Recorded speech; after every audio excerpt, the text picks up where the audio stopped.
Date and time of contact: Monday, 1st September 2014, 10:02 p.m. Translators: DeepL Translator, Joseph Darmanin, FIGU Landesgruppe Australia. Date of original translation: Tuesday, 15th December 2020. Corrections and improvements made: Joseph Darmanin. Contact persons: Ptaah. Synopsis: this is the entire contact report. Authorized but unofficial DeepL preliminary English translations and most probably contains errors. Contact Report 594 Translation 594th Contact Monday, 1st September 2014, 10:02 p.m. I am 2 minutes late, unfortunately, because I was still sorting something out with Silvano and Madeleine in the kitchen and did not pay attention to the fact that it was already 10:00 p.m. But welcome Ptaah, and greetings to dear friend. I also extend my greetings to you, Eduard, my friend. Then, as we agreed, let us turn to some entertainment today rather than to work straight away. There is a bit of a lack of that, because for the last 11 nights you have been here, we have not been able to talk about anything other than Gedda's book, because editing it takes up so much time. Honestly, I am glad we can have some conversation today before we get back to work.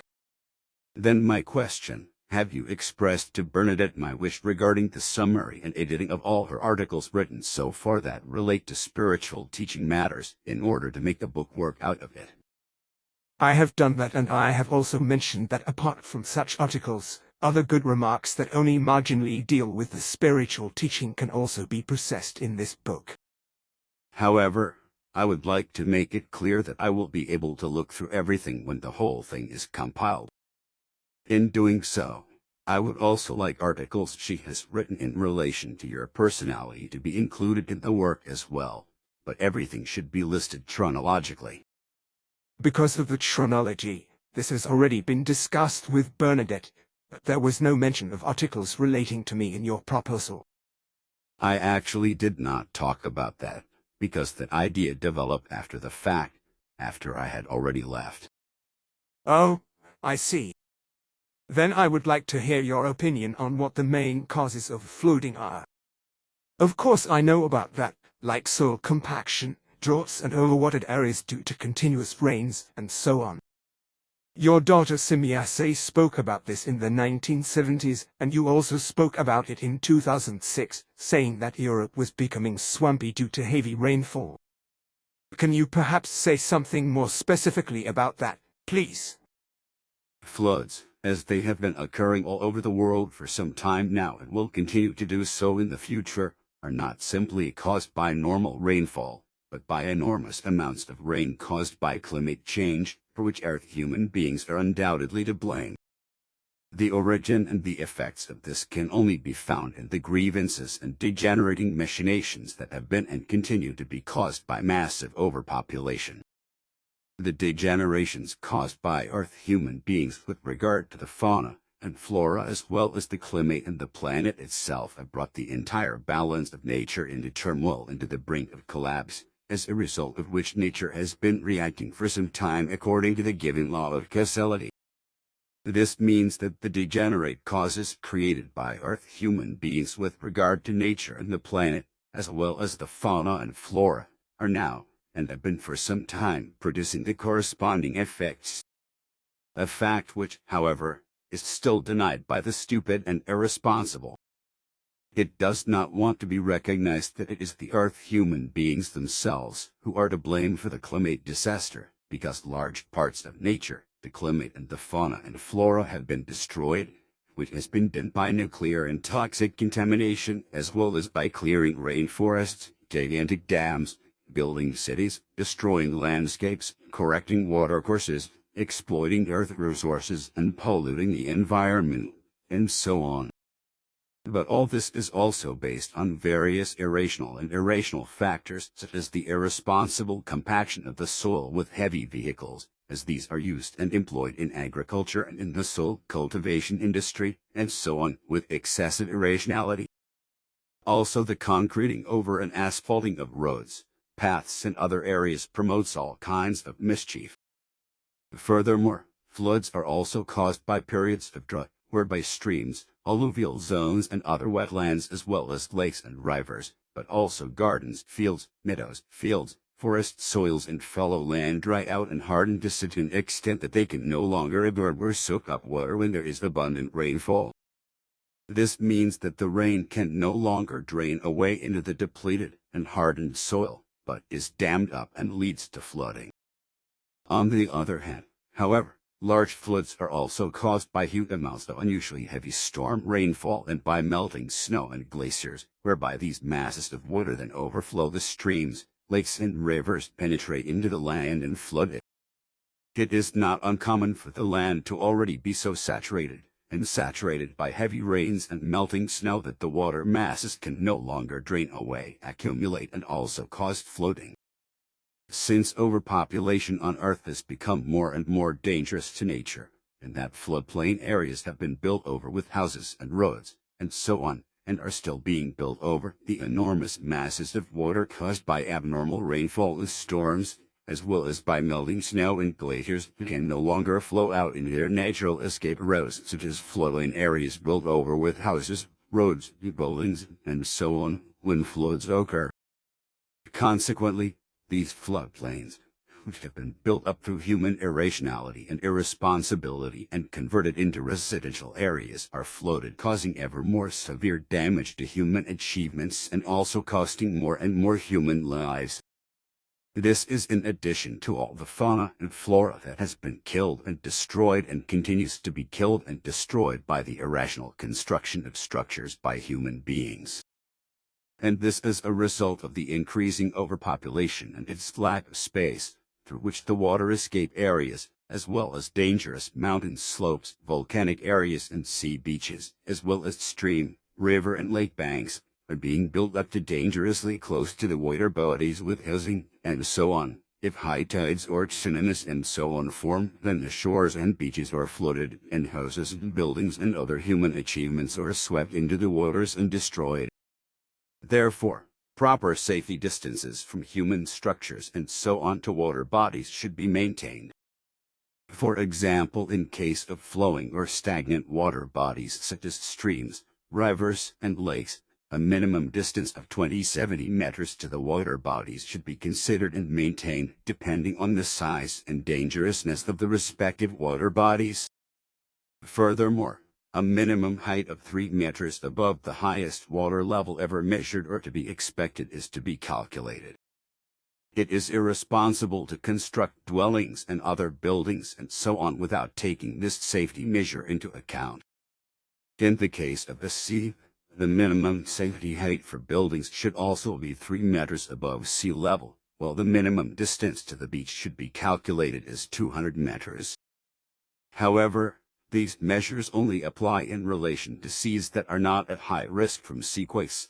Otherwise, the minimum height above sea level and the distance to the sea must be calculated otherwise according to the danger posed by seaquakes and thus tsunamis.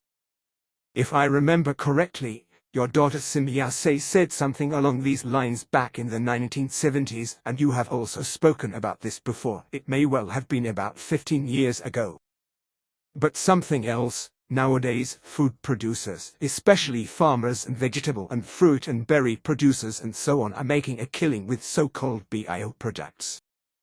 Effectively, horrendous profits are being raked in with organic products, although there is basically nothing special behind these products, because they are simply grown and harvested in a natural way without chemicals and poisons. This is the way it has been done since time immemorial, and is completely natural. So there is nothing special behind it. The so-called organic producers do nothing else but let their fruits, berries and vegetables and so on grow and flourish in a completely natural way without using chemical toxins. This means that they have far fewer financial expenses and no more work than those who contaminate their food with toxic chemicals. But since the earthlings are now being made to believe that organic products have to be specially produced and are more nutritious, the misled believe this and buy the stuff at translated expensive prices. In terms of nutritional value, organic products are no better or worse than foods treated with chemical toxins. In terms of quality, it is probably a bit different, because purely naturally grown is certainly better. What is the only difference is that real organic products contain much less chemical toxins than the non-bio products. It is true that organic products also contain certain toxins that affect organic products from the air and through water, be it rain or groundwater, but these are fewer than in the case of chemically treated products, so the chemical influences are hardly worth mentioning. But if I consider that you said that even the smallest toxins in the body of human beings are already dangerous to health, then this is also questionable with regard to organic products or purely natural foods of all kinds. So the consumers who swear by organic are actually being deceived when these things are considered, namely that behind it all there is nothing other than the natural process of natural growth and flourishing that has existed since time immemorial, whereby the production is not connected with much more work but with less costs than when chemical toxins are applied to the plants, fruits, berries, herbs and vegetables, and these are also treated with chemical growth substances. However, the organic product manufacturers do not care about this, but they use the ignorance of the consumers to make horrendous profits from their products. What do you think about this? What you say is also my opinion. Bio is a misleading term, because the foodstuffs listed under this designation with regard to vegetables, fruits, herbs, fruits and berries and so on are quite simply naturally planted, grown and harvested as well as prepared foodstuffs, as they thrive in a natural way without chemical agents and other artificial toxins, and so on. Bio or biological simply means that living nature or natural life processes and living conditions are present in relation to the production of food. It also means that products are made from natural materials, as well as that bio products are natural, pure, ecological, residue-free, environmentally friendly, environmentally compatible and untreated and unsprayed by chemical substances, as well as that no artificial nutrients are added to them. In other words, they are completely naturally produced natural foods of all kinds, which are not treated with artificial fertilizers and growth stimulants, nor with chemical toxins against pests, and so on. Natural foods of all kinds are nourished exclusively natural organic with natural fertilizers and protected with natural pesticides. This is clear to me, although I assume that many bio consumers imagine something else by this and think that bio products have to be specially cultivated and treated, because they do not know that it is purely just the absolutely natural growth process of nature. This means that organic food does not have to be specially treated because it is left in its natural state. But when you talk about natural fertilizer, what is recommended in this respect? Do you know anything about this? My knowledge is sufficient to be able to say something about it, because in my spare time I am equally occupied with agriculture and horticulture, as is also Quetzal. Aha, I did not know that. Let's hear what you have to say regarding natural fertilization, though. Natural fertilizers are extremely useful as nutrients in concentrated form for a healthy, nutritious soil so that plants, vegetables, berries, herbs and fruits can thrive and grow well if they have a nutrient-rich soil that is adapted to their needs. So all plants of all kinds, as well as trees, bushes and shrubs, need a good, nutritious soil. But only purely natural fertilizer and never artificial fertilizer should be used to put the necessary nutrients into the soil. Any kind of artificial fertilizer leaches the soil on the one hand, and on the other hand it kills or drives away useful soil organisms. Natural fertilizers absolutely do their job well, such as natural compost, horn shavings and green manure. So everything that is possible should be composted, such as plant waste, which should be stored or piled up to let it slowly decompose in a completely natural way. If the compost has been standing long enough, it can be refined, for example by throwing it through a compost grind or a coarse-meshed compost sieve. When fertilizing, however, do not use too much compost, because it contains a lot of nutrients. Besides, animal dung can also be used as a valuable natural fertilizer, such as cow dung, horse droppings and other animal dung, right? Correct. This animal dung fertilizer is extremely effective, but it must not be used fresh, because it is very sharp and concentrated. Consequently, it must be left to settle a little, and also only a little may be taken for fertilizing. If the soil is over-fertilized by any kind of fertilizer, it can be restored to normal by planting the mallow neglected abundantly in the over-fertilized soil. As far as I know, there is also a good odorless and harmless biological and therefore natural fertilizer, which consists of mold germs as well as waste from beer production and sugar beet, although it should also be used with moderation and purpose. Besides, this fertilizer only takes effect after a few months, and if I remember correctly, it also contains nitrogen and potassium, so nutrients that are of enormous importance in the root formation of plants. That is correct, of course. Which reminds me that you also have some experience in the field of horticulture and forestry, so you also know about natural fertilizers. But if I am to say something more about biological fertilizers, I would like to mention rock and lime meals, which have a positive effect on the soil because they contain many minerals that are important not only for the soil but also for the plants. Then there are also biological fertilizers. If I may interrupt you again, the different flours also improve the soil, and what's more, their different compositions mean that they can be individually adapted to the soil in question. Thanks. That is of course correct and should have been mentioned by me. But this way I will now say that I also wanted to mention other biological fertilizers that are very effective, such as the excrements of cormorants or penguins, which are especially enriched with phosphoric acid and nitrogen. Guano is what we call this fertilizer produced by seabirds. However, excrement from other birds and from feathered fowl can also be used as good fertilizer.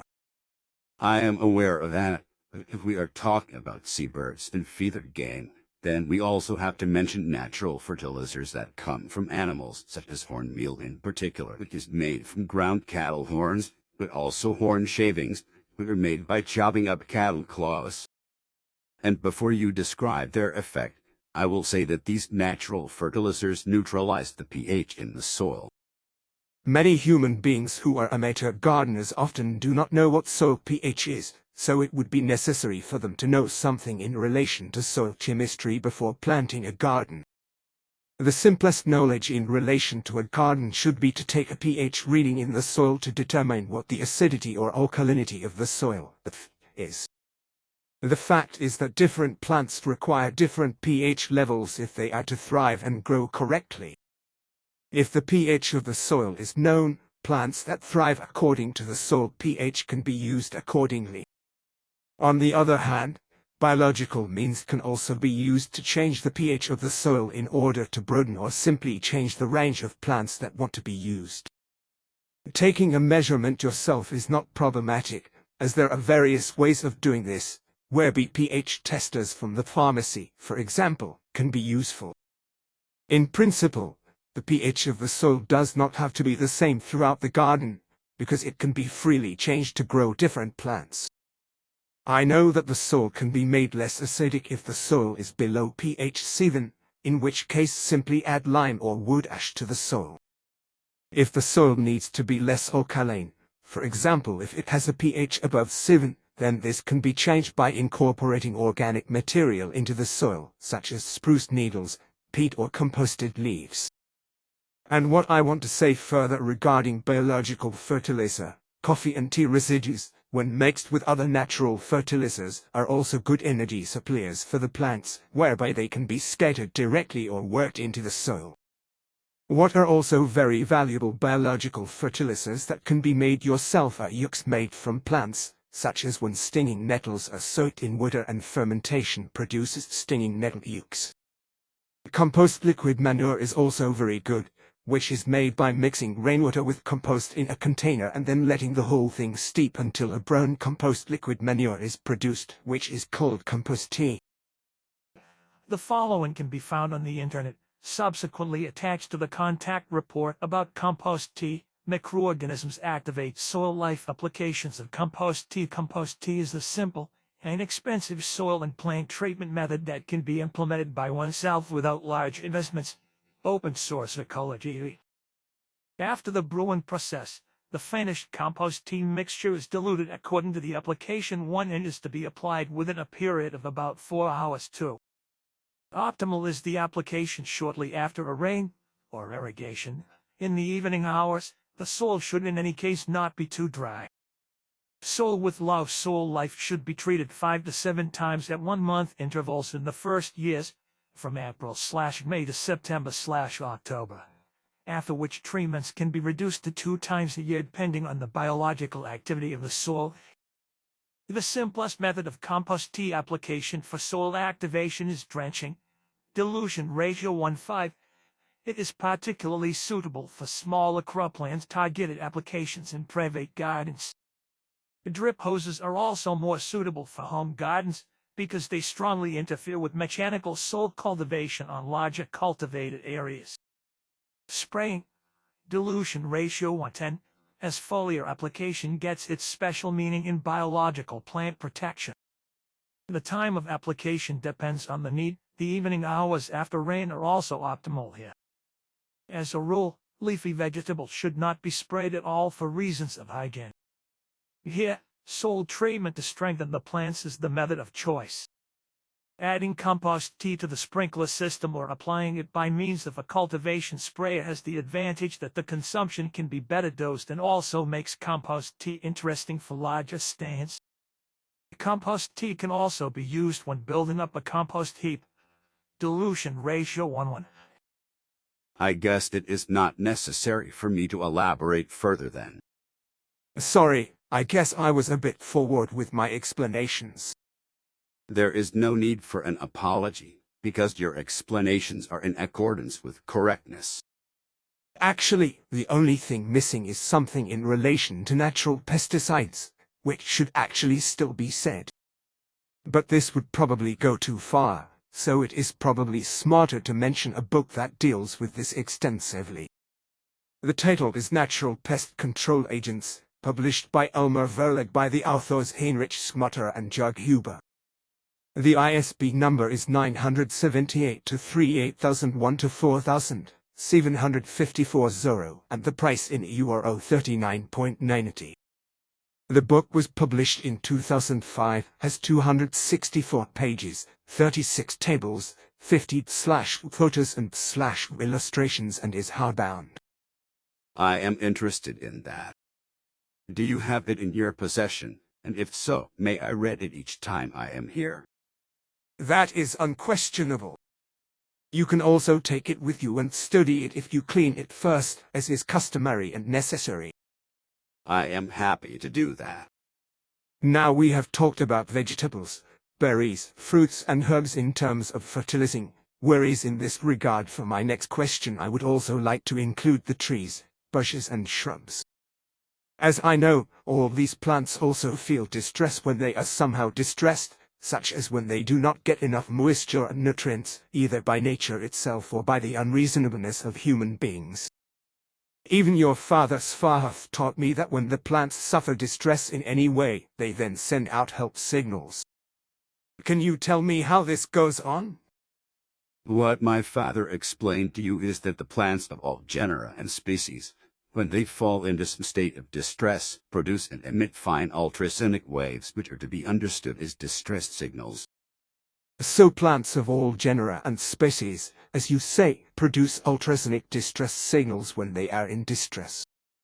But Svarth also told me that higher plants, as well as shrubs, bushes and trees, emit something like fear signals and pain signals, which probably also happens in the ultrasonic range, right? Also, higher plants are empathic in a very subtle form, as are animals, creatures, birds, fish, amphibians and reptiles, because these life forms are also thinking or instinctive in some form, whereas impulse factors play a role in plants.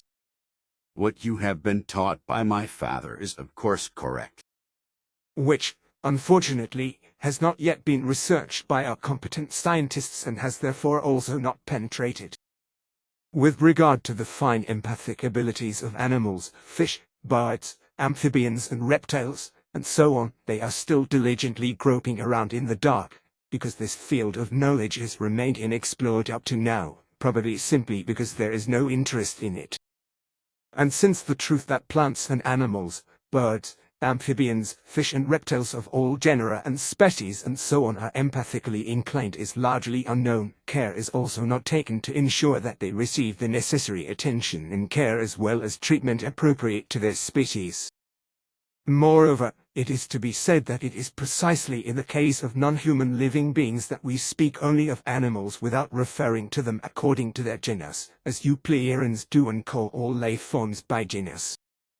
The non-human life forms cannot simply be called animals, for animals are only suckling life forms. There are also birds, fowl, fish, reptiles, amphibians, insects, and all manner of creatures which are to be designated according to their species. It is absolutely incorrect to call all non-human living beings simply animals, for in principle they must be specified by name according to their genus and species. This also applies to the genus and species of animals. Consequently, a cow must be called a mammal, an elephant and a bull must also be called mammals. If the living beings in question are from the bird world, then they are also specified as birds, as are amphibians, reptiles and insects and so on according to their genus and species. Of course, the genus human beings must also be referred to as human beings. Consequently, they are also referred to as such. From our point of view, it is incomprehensible that Earth human beings speak of all non-human life forms only as animals and do not specify the genus and species. And what you said about the lack of interest in the empathic abilities of plants and non-human life forms is also correct. And this also says that the majority of Earth human beings are still trapped in a stage of consciousness development with regard to the recognition of reality and truth, which leaves Earth human beings still very far behind with regard to humanity, morality, and a sense of responsibility towards themselves, their fellow human beings, nature, its fauna and flora, as well as the knowledge and cultivation of the teaching of truth, the teaching of the Spirit, teaching of life. And this does not only apply to the majority of Earth human beings in general, but also to very many scientists. That is indeed the case. The majority of Earth human beings do not care about the creative natural laws and commandments, and least of all about obeying them. Unfortunately, nothing can be expected from the great mass of human beings that will bring humanity forward, for the fact is that only a human being who thinks further than the bulk of all human beings can change the world and lead it to the better, the good and the positive. Your words are in line with reality and truth. But it is also to be said that this requires true inner and outer greatness as well as self-peace, self-harmony and self-freedom as well as self-love. And it is also to be said that only a human being who thinks and acts well and positively and better than the majority of human beings can change the world and bring progress, success, good, positive and valuable things. But for this to be done, the human being must consciously choose life. It is that life itself always chooses life, while the cowardly human being seeks death and runs away from life and its responsibilities.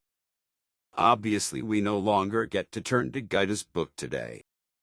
Yes, that is probably so, because I have still another thing which I want to mention, how, for example, that certain human beings erroneously believe and claim that they could not fall for any religions and their sects, as well as not for philosophical or political sects.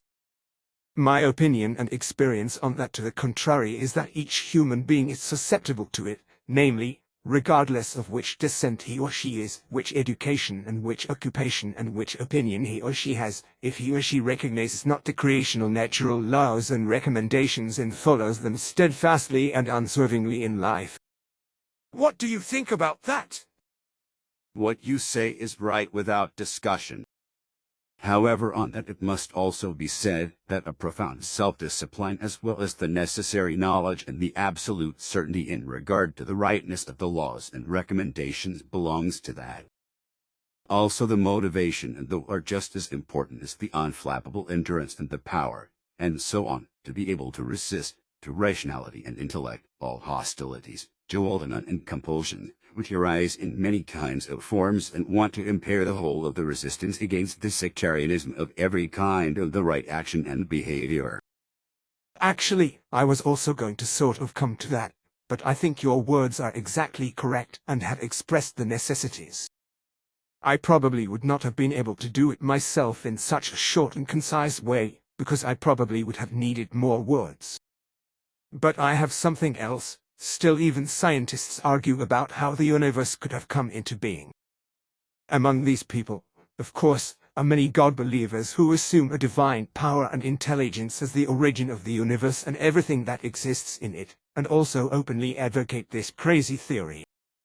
And this happens in spite of the fact that in modern times the physical sciences can prove and demonstrate a great deal that everything that exists is based on physical laws of nature. And in fact it is the case that the universe, as well as everything existent in it, as well as everything of nature, fauna and flora, and also human beings, came into being through physical laws of nature and natural biophysical factors. No comment is required on this, for you have stated that which corresponds to reality and its truth. What I am interested in for once are some facts regarding volcanoes. I have never read anything useful or worth knowing from our scientists or volcanologists. Since, as you once mentioned, as a geologist you also deal with the subdiscipline of volcanology or with the science that deals with the systematic study of volcanoes or the phenomena of volcanism, which also includes the prediction of volcanic eruptions, I want to ask you about the effects of the sulfuric acid of volcanoes on the Earth's climate. Your question requires a little further elaboration, because with regard to the emission of sulfuric acid into the atmosphere, it is not only the volcanic eruptions that need to be mentioned, but also the human activities that produce sulfur dioxide, which influence the climate. The liquid sulfur dioxide is used by Earth human beings to dissolve numerous substances. Consequently, it is used as a valuable aprotic polar solvent.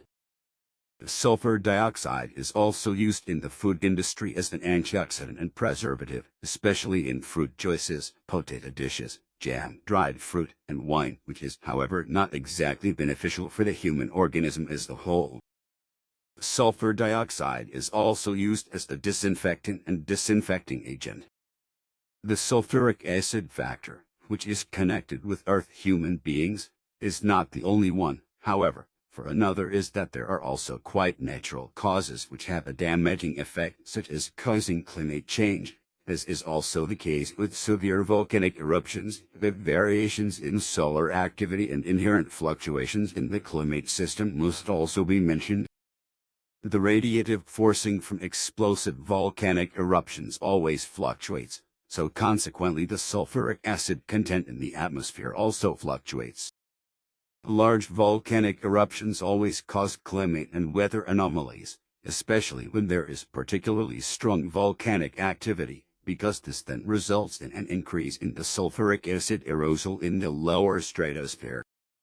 This sulfuric acid aerosol is formed by the oxidation of magmatic sulfurous gases after their transport into the stratosphere. During strong volcanic eruptions, sulfur dioxide is thrown up to about 30 kilometers, whereby the tiny sulfuric acid droplets or aerosol droplets interfere with the incidence of sunlight, namely by reflecting the solar radiation back into space. The whole thing is to be judged according to the strength of the volcanic eruptions, because weak eruptions slow down climate change or global warming, while on the other hand strong volcanic eruptions hurl such large quantities of sulfuric acid into the atmosphere that the ozone layer is attacked and impaired. In the human body, sulfur dioxide destroys vitamin B1, as well as vitamin B12, which is also called cobalamin. Vitamin B1 is needed in the human organism for the transmission of nerve impulses and for the metabolism of carbohydrates, starch and sugar. For this reason, patients with diabetes mellitus in particular must make sure they have a sufficient supply of vitamin B1. If a vitamin B1 deficiency develops, various symptoms can become apparent, such as anxiety, lack of concentration, memory problems, fatigue and depressive moods. The following specific symptoms can also occur: feeling of anxiety, burning feet, heart problems, fast heartbeat, shortness of breath, muscle cramps, muscle paralysis, muscle pain and nerve disorders. Especially food that contains a lot of carbohydrates also needs more vitamin B1. As vitamin B1 is mainly contained in the outer layers of cereals, wholemeal products should be used in the diet, but white flour products should be avoided, as these can quickly lead to a vitamin B1 deficit. Vitamin B12 fulfills many important functions in the human organism, such as in the formation of red blood cells and in energy metabolism and in relation to the nervous system. It also supports cell division, just as it helps to convert homocysteine, which is potentially dangerous for the cardiovascular system, into methionine. Furthermore, vitamin B12 is also very important with regard to cardiovascular diseases because it has a reducing effect on them. Finally, vitamin B12 is also very strengthening for the immune and nervous system. Furthermore, human beings use sulfur dioxide as an important reactant for the production of sulfur trioxide, which is then used to produce concentrated sulfuric acid. Human beings also use sulfur dioxide for the production of many chemicals, dyes and even medicines, as well as for bleaching paper and textiles, and so on. In high concentrations, sulfur dioxide not only harms human beings, but also plants and mammals, birds of a feather, reptiles, amphibians, fish, and all animals, as the oxidation products also lead to acid rain. This in turn affects sensitive ecosystems such as fields, floodplains, meadows, forests, streams, rivers, lakes, and even oceans, also attacking, damaging, and destroying buildings and materials. If I now come back to the aerosol droplets, then it is to be said again that these are tiny and thus reach heights of up to about 30 kilometers. The sulfuric acid droplets have very small radii of 0.1 to 0.5 millimeters and determine the volcanic aerosol in the lower stratosphere. Volcanic disturbances usually subside only slowly, consequently the emission of sulfur particles can persist for a long time. Moreover, when they are ejected, they persist for a long time, with a significant climatic impact and appearing for about 2 years after a suitably strong eruption. These tiny droplets can interact particularly intensively with radiation, partly backscattering visible light and absorbing radiation in the near-infrared as well as in the long-wave region of the spectrum. This results in less solar radiation reaching the Earth's surface, which cools the atmosphere. Furthermore, the absorption of radiation by the volcanic aerosol leads to considerable warming in the stratosphere, which quickly amounts to 25 degrees Celsius. These are the factors responsible for quite unexpected climatic consequences of tropical volcanic eruptions. Aerosol droplets of hydrogenated sulfuric acid are also chemically active, enabling the activation of chlorine compounds that ultimately destroy the ozone layer. Strong volcanic eruptions can be a significant, though often relatively short-lived, disruption to the climate system. In the case of large eruptions, however, the climate worldwide can be very severely affected. What is clear, however, whether small or large eruptions take place, is that they can contribute significantly to the sulfur balance of the atmosphere and are highly variable in space and time. Sulfur aerosols introduced by human beings into the lower atmosphere, troposphere, can also influence the climate through their participation in radiative transfer. Volcanic aerosol in the stratosphere normally has effective radii in the range of the wavelength of visible sunlight. For this reason, they are particularly effective scatterers of sunlight. When large eruptions occur, direct solar radiation is reduced. Diffuse radiation also increases by almost the same amount, which makes the sky appear milky white during the day. Sorry, that should be enough, as your answer is not meant to be a scientific treatise, but just to explain the broad strokes, which I guess is done. if you say so. I think so, because just what you have explained so far should be enough for general education. Time is advanced, so I would like to discuss a few more important things with you, which should be for you only. Of course, then I will begin by asking the following in relation to the doctrine of the Spirit. These things we have already discussed several times, but it is probably necessary that we actually talk about them further. Consequently, I want to elaborate on the following. This is actually what I wanted to hear, because it gives me confirmation of the correctness of my assumption. And with that, it is now also time for me to retire because I still have a special job to do. Goodbye, dear friend Eduard. It will be some days before I come here again, for there are matters pending which require my presence. Then goodbye too, Ptaah, my friend.